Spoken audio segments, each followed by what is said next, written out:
Hi friends, welcome back to my channel. இன்றைக்கி நம்ம பார்க்க போகிற ஸ்கிரிப்ட் என்னன்னு பார்த்தீங்கன்னா, அட்சய திருதியை அன்றைக்கி எல்லோரும் தங்கம் வெள்ளி தான் வாங்குவாங்க. சில பேரால் வாங்க முடியாது. அப்படி தங்கம் வெள்ளி வாங்காதவங்க நான் சொல்கிற இந்த 5 பொருளில் ஏதாவது ஒன்று வாங்கிக்கிங்க. அதுக்கு என்ன பலன் இருக்கோ அதே பலன் இதுக்கும் கிடைக்கும். ஒன்றும் பிரச்சனை கிடையாது. அட்சய திருதிங்கிறது இந்த மாதம் 30ஆம் தேதி ஏப்ரல் வருது. அது என்னன்னு கேட்டிங்கன்னா, உலகெங்கும் உள்ள இந்துக்கள் கொண்டாடும் மிகவும் புனிதமான நாட்களில் ஒன்று என்னன்னு கேட்டிங்கன்னா அட்சய திருதியை தான். அட்சய திருதியை அன்று தங்கம் வாங்கிறது அதிர்ஷ்டம்தான், செல்வ செழிப்பு போன்றவையெல்லாம் கொண்டு வரும் தான் நீண்ட காலமாக இருந்து வரும் நம்பிக்கை. ஆனால் அட்சயம் என்ற வார்த்தைக்கு ஒருபோதும் குறையாது என்பது தான் பொருள். இந்த நாளில் எந்த செயலை துவங்கினாலும் அது என்னடிக்கும் நன்மை தரும் என்ற காரணத்தினால் புது தொழில் தொடங்குவது, வீடு கட்டுவது என அனைத்துக்கும் ஏற்ற நாள் இந்த நாள்.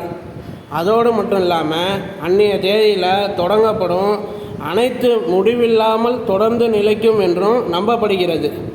அதனால்தான் அட்சய திருதியை போன்ற மங்களகரமான நாட்களில் மக்கள் தங்கம் வெள்ளி நகைகளை வாங்குகிறாங்க.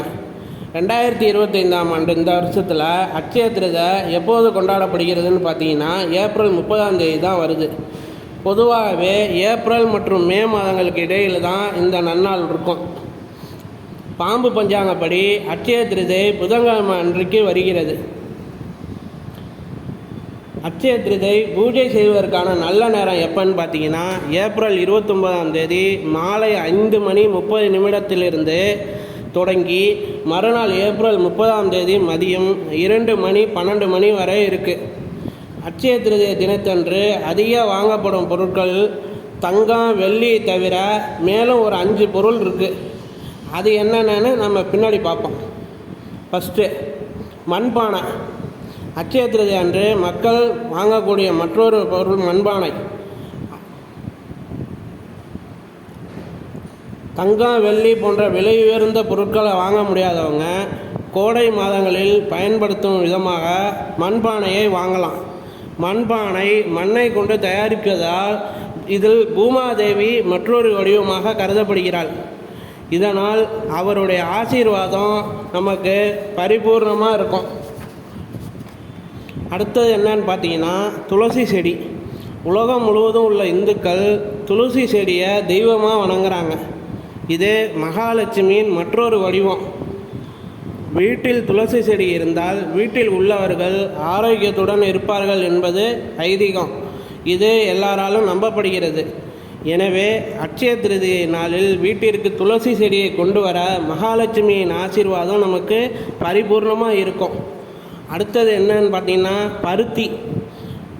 அட்சய திருதியை அன்னைக்கு மக்கள் வாங்கும் மற்றொரு பொருள் பருத்தி. என்ன வாங்குவது செல்வ செழிப்பை கொண்டு வரும். இந்த நாளில் பருத்தி வாங்கினா சில காரணங்கள் உள்ளன. தினசரி பிரார்த்தனையை கவனித்து பாருங்கள். அதில் பயன்படுத்தப்படும் விளக்கு போன்றவற்றில் திரி தான் நம்ம யூஸ் பண்ணுறோம். விளக்குக்கு திரி தயாரிக்க பருத்தி தான் உபயோகப்படுது. எனவே இந்துக்களின் வழிபாட்டில் மிக முக்கியமான பொருட்களில் பருத்தியும் ஒன்று.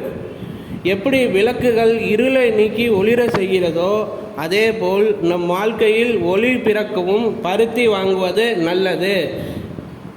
கடைசியாக என்னன்னு பார்த்தீங்கன்னா கல்லுப்பு. கல்லுப்பு ஒரு கிளீனிங் ஏஜெண்ட்டாக பயன்படுத்தப்படும். கல்லுப்பு எதிர்மறையான எண்ணங்களை நீக்கி நன்மையை கொண்டு வரும். வாஸ்து மற்றும் ஆயுர்வேதத்தில் கல்லுப்பு தீயவற்றை எடுத்துக்கொண்டு நன்மையை வழங்கும் என்று கூறப்பட்டுள்ளது. அட்சய திருதியை அன்று மக்கள் தங்கள் வாழ்க்கையில் தீயவற்றை நீக்க கல்லுப்பை வாங்கலாம்.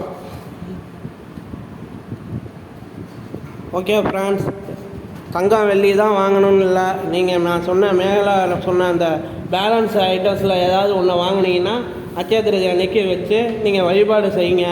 ஃபேமிலியில் நல்ல சூப்பராக இருக்கும். செல்வ செழிப்பாக அறுமுகமாக இருக்கும் இந்த வருஷத்துக்கு. ஓகே ஃப்ரெண்ட்ஸ், பாய், டேக் கேர்.